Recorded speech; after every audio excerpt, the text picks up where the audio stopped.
Welcome to FX Options University, recorded live at the International Securities Exchange, the world's largest equity options exchange.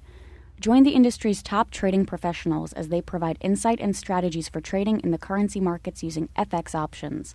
FX options are a low-risk alternative to hedging currency moves in any market condition. When the chart is moving sideways, the moving average of necessity will go sideways. It'll go flat. Why? Because that's the way it's calculated. When it goes flat, it really loses its utility as a support and resistance indicator. What will happen is the price will tend to fluctuate above and below the moving average, and then it really becomes a volatility run with price above, price below. You're not really going to have a good indication of where support or resistance is.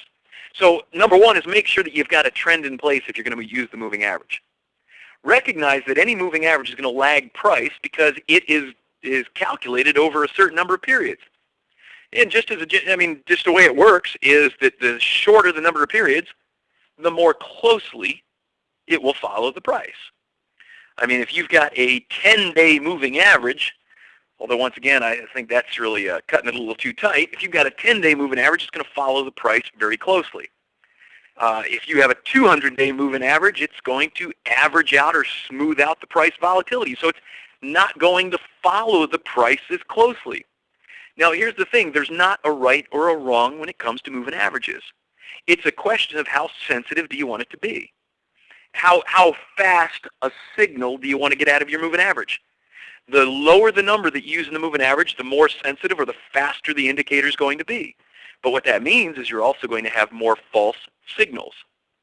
The bigger the number, so if you move from, say, 20 to 50, from 50 to 100, from 100 to 200, you're going to get more smoothing, that is less volatility, but you're also going to have to wait longer to get a signal. So it's always a balance between the two.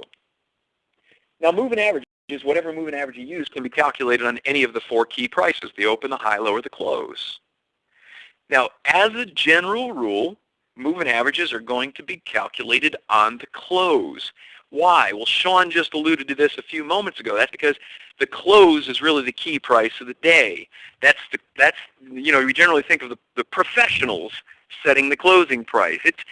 As a general rule, technicians consider the close to be the key price, and so moving average is generally going to be calculated on the close. And Rick, if I can throw in a quick comment. Absolutely.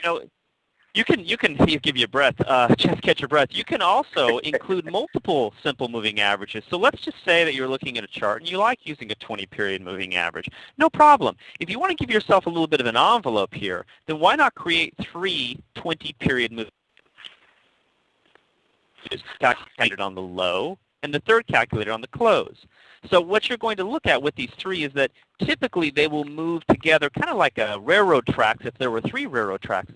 But what happens if you see that the high and the low begin to broaden? Now, if they're broadening or widening, moving further apart, then that tells you that the variation between the low point of the day and the high point of the day is increasing. Well, there's a simple term for that. That's called volatility.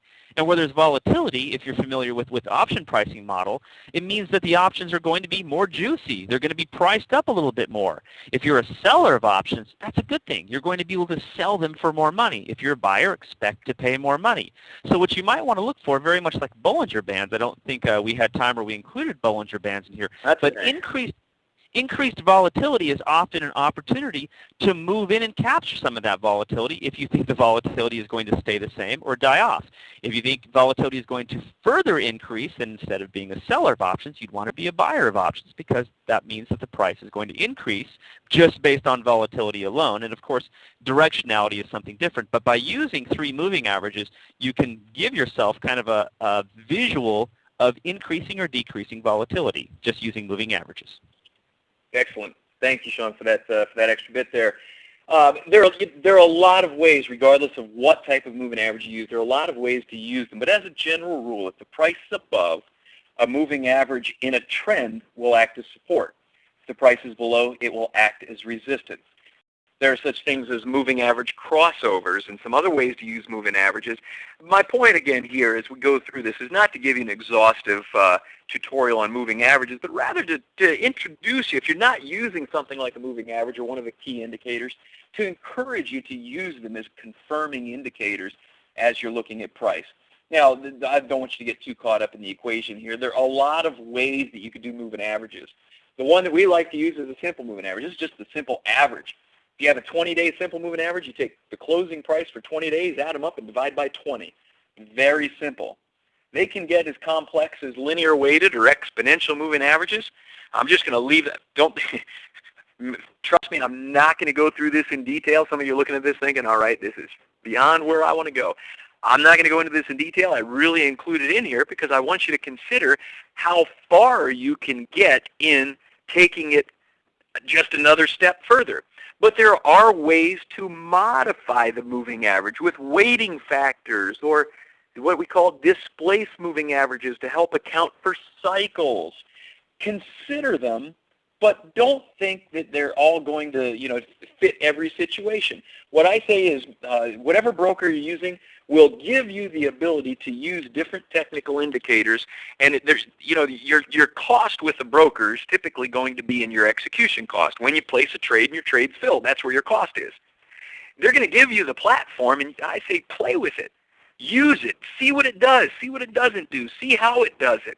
And if your broker gives you something like a weighted moving average, don't worry about going in and trying it out. Just explore and then focus in on what meets your objectives. What you're going to find is that moving averages, whichever one you choose, now I've used 4 examples here, and they're all 50-day moving averages, but the one on the bottom is a simple moving average, and now you see that these are all for the same price. The chart is the same, nothing's different there, but you have the simple moving average, and then an exponential, and then a linear weighted, and then finally a displaced moving average. The point here is they're all going to be pretty close to each other, but they're all going to serve the same purpose, and that is helping you identify things like support and resistance, finding out early in the cycle whenever the trend begins to shift. These are the key bits and pieces of the story that you want to start pulling out. Now, here's what we're going to do. We're coming up to the last quarter hour. What I'd like to do now is we're going to shift, and I'm going to share an application with you, and we're going to walk through some of these currency symbols and take a look and see what's happening right now. So be ready if you've got any questions or comments. If you see something that we're not mentioning, be ready to jump in with some comments in the Q&A box. So right now, I'm going to share my chart. And I'm going to start with, actually, you know what I'm going to start with? Sean, I'm going to start with $YUK. Always remember this is the yuck. And that is the ICE FX currency pair with the dollar-denominated yen. Now understand that all of the ICE FX options are U.S. dollar denominated, which means, just as in general, if the chart is showing an uptrend, that indicates U.S. dollar strength against that currency. And if the chart is showing a downtrend, that means U.S. dollar weakness against that currency. So don't get too excited figuring out up is strong dollar, down is weak dollar. It's as simple as that. Sean, I'm going to drive this. You tell me where you want me to point out, place support or resistance, or if you want me to change the time horizon. Thank you for participating in this week's session. Please join us again next week. Get trading ideas, exchange rates, webinars, news, and commentary. Visit www.fxoptions.com. ISE FX options can be easily traded through all options-enabled brokerage accounts. These exchange-listed securities are cash-settled in U.S. dollars and have a European-style exercise.